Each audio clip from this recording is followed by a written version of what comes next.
Welcome back to our channel DPJ the lazy blogger. ভালো লাগলে like, share and subscribe করে দিও। সকালের ব্রেকফাস্ট সেরে আমরা চললাম মহাবীর ফলস দেখার উদ্দেশ্যে।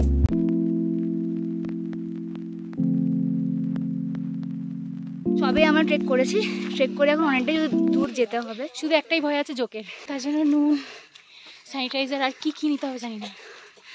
লাকিলি এখন অবধি বৃষ্টিটা নেই, মেঘ করে আছে, ঠিক আছে।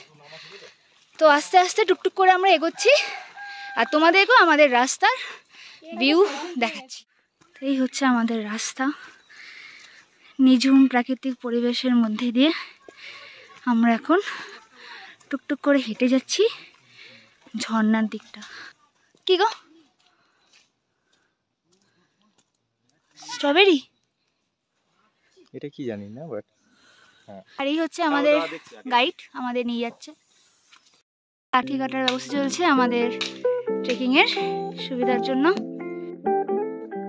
ট্র্যাডিশনাল লেপচা হাউস, এখানে কোনো পেরেক ইউজ করা হয়নি এই বাড়িটা তৈরি করার সময়। শীতকালে গরম, গরমকালে ঠান্ডা। চলো এবার দেখা যাক কি আছে ওপরটাতে। সিঁড়িগুলো একদমই সরু সরু।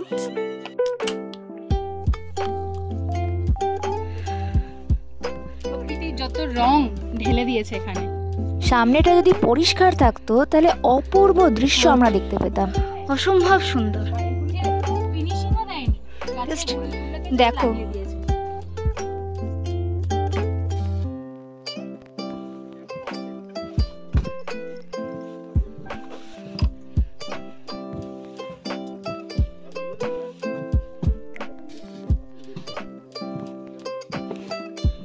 এই আমার অস্ত্র, আর এই হচ্ছে এই বাড়িটা।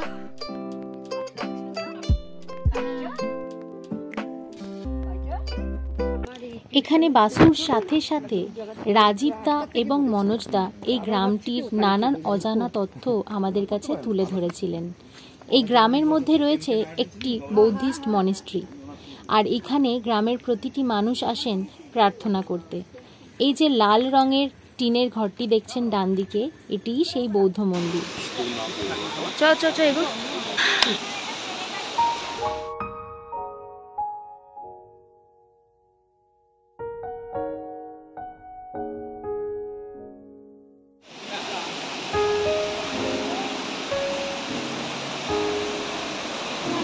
এখান দিয়ে ঝর্ণার জলটা আসছে, এসে বয়ে বয়ে এইখান দিয়ে গিয়ে মিশছে ওই নিচে, আর একটা স্রোত আসছে ওইখান দিয়ে গিয়ে। গ্রামের আঁকা বাঁকা উঁচু নিচু পথ দিয়ে আরও কিছুটা এগিয়ে গেলাম মহাবীর ফলসের দিকে। কোথাও কোথাও রাস্তাটা বেশ মুশকিল হয়ে যাচ্ছিল, বিশেষ করে ঝর্ণার কাজটাতে।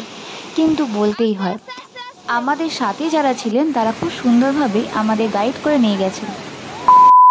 ফাইনালি অনেক চড়াই উতরাই করে আমরা পৌঁছাতে পেরেছি এই জায়গাটাতে। পুরো রাস্তা ভিডিও করতে পারিনি কারণ খুবই খারাপ রাস্তা ছিল। এই দেখো শুরু হয়ে গেছে পাগলামি।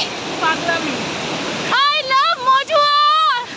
আমাদের দেখেই তোমরা নিশ্চয়ই বুঝতে পারছো যে এই মুহূর্তগুলো আমরা কতটা উপভোগ করছি। প্রথমবার একটা পাহাড়ি ঝর্ণা দেখা, ঝর্ণার জলে পা ডোবানোর মুহূর্তগুলো সত্যি না ভোলার মতো। ঝর্ণার জলটা এতটাই ঠান্ডা ছিল যে আমাদের পাগুলো প্রায় অবশ হয়ে গিয়েছিল, আর এই জলের মধ্যে থাকা জোকের কামড় আমরা কম বেশি সবাই খেয়েছিলাম। Thanks to Basu and let's explore, এত সুন্দর জায়গা আমাদেরকে এক্সপ্লোর করানোর জন্য। তো সন্ধে 8টা মতো বাজে। আমরা একটু এখানটাতে ক্যাম্প ফায়ার টাইপের করছি আর কি। তো এখানটাতে ফার্স্টে আমাদের জন্য মোমো এসেছে, আমাদের জন্য ভেজ মোমো।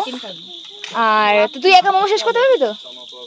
দীপিকা তো চিকেন খাবে না, তার জন্য ওর জন্য মোমো, ভেজ মোমো আমাদেরকেও খেতে হচ্ছে, কিছু করার নেই। আর এই ক্যাম্প ফায়ার চলছে, দারুণ একটা অ্যাটমসফিয়ার, দারুণ। সত্যি কথা বলতে গেলে ফার্স্ট টাইম আমরা এরকম ফিল করছি, এরকম কখনো আমাদের লাইফে হয়নি এখন অব্দি, ফার্স্ট টাইম। তো ইয়েস, মজা লাগছে, আমাকে দেখাও যাচ্ছে না, দেখা যাচ্ছে। একটা কথা আমি এখানে অবশ্যই বলতে চাই, জীবনে কাজ, চিন্তা, ভাবনা সবই থাকবে, কিন্তু আমাদের সবার উচিত সেখান থেকেও একটু বিরতি নিয়ে বন্ধুদের সাথে বা পরিবারের লোকেদের সাথে একটা খুব সুন্দর মুহূর্ত কাটাও, তবেই না জীবনটা একটুখানি মজার হবে। চলতে চলতে ঠিক পৌঁছে যাব ওই চাঁদের পাহাড়, দেখতে পাবো। তারপর শুরু হলো আমাদের গানের লড়াই। চলো কি দিয়ে করবো বলো? मैं चली देखो प्यार की गली, कोई रोके ना मुझे, मैं चली ना ना ना मेरी जान। प्यार हुआ इकरार हुआ दिल, प्यार से फिर क्यों डरता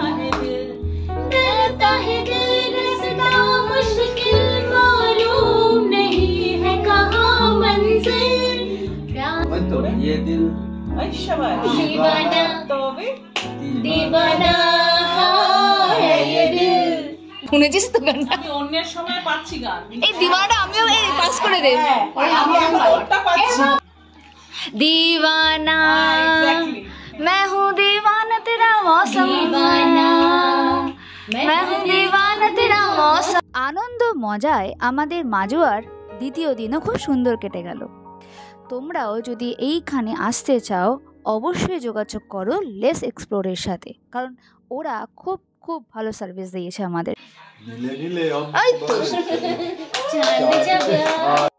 তো চলো, তোমাদের সাথে আবার দেখা হচ্ছে খুব শিগগিরই। ব্লগটা ভালো লাগলে অবশ্যই সাবস্ক্রাইব করো, লাইক করো আর শেয়ার করো। টাটা।